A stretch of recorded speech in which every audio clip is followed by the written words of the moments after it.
তোমার পিনু কান্দন লাগবে, এটা বড় বিলার সাথে খেলা করো যাইতো না, কান্দা টান্দা একদম শেষ।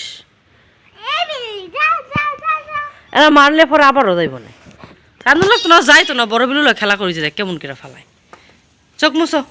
বিলের তাজা কই মাছ ভুনা করেছি, যেগুলো আমার শ্বশুর নিয়ে আসছিল নিজে হাতে ধরে। আর এদিকে হচ্ছে রান্না করেছি আমি মাছের মাথার মুড়ি ঘন্ট, তারপরে রান্না করেছি এখানে দাঁড়া শাক, আর সকালবেলা হচ্ছে ডিম ভুনা করছিলাম, ওইটাও রয়ে গেছে। তো এদিকে হচ্ছে আমার হাজব্যান্ড গরুর যত্নার্থী করতেছে, কারণ গরুর ওলানে একটু সমস্যা হয়ে গেছে, সেই জন্য এটার যত্নার্থী চলতেছে।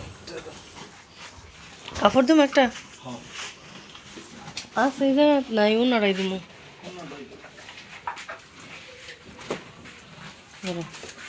এই মোড়াটা দিমু।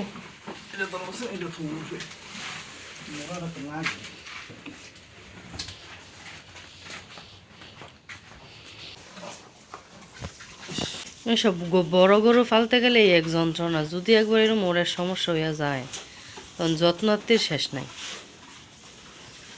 কালকে মাত্র বিয়ে হয়েছে, এরা একদিন এমনে রয়ে যাবো একেবারে।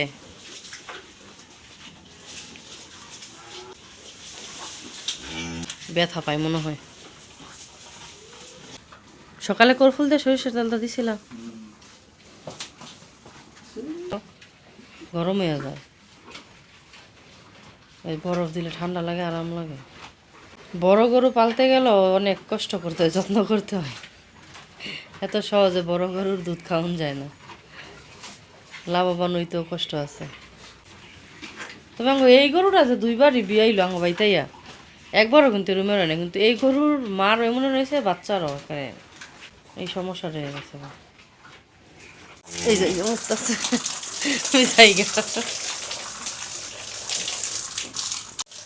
গরুর হইতাছে প্রাথমিক চিকিৎসা চলতেছে। কালকে তো আমার বাচ্চা দিছে গরু, কিন্তু কালকে তো কোনো সমস্যা হয় নাই।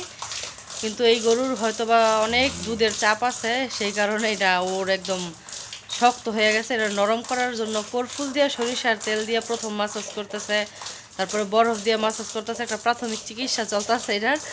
তো আস্তে আস্তে এটা ঠিক করা হইব, যাতে বাছুরও দুধ খাইতে পারে, প্লাস গরুও সুস্থ হয়ে যায় খুব তাড়াতাড়ি। আইতাছি মা, আইতাছি আইতাছি,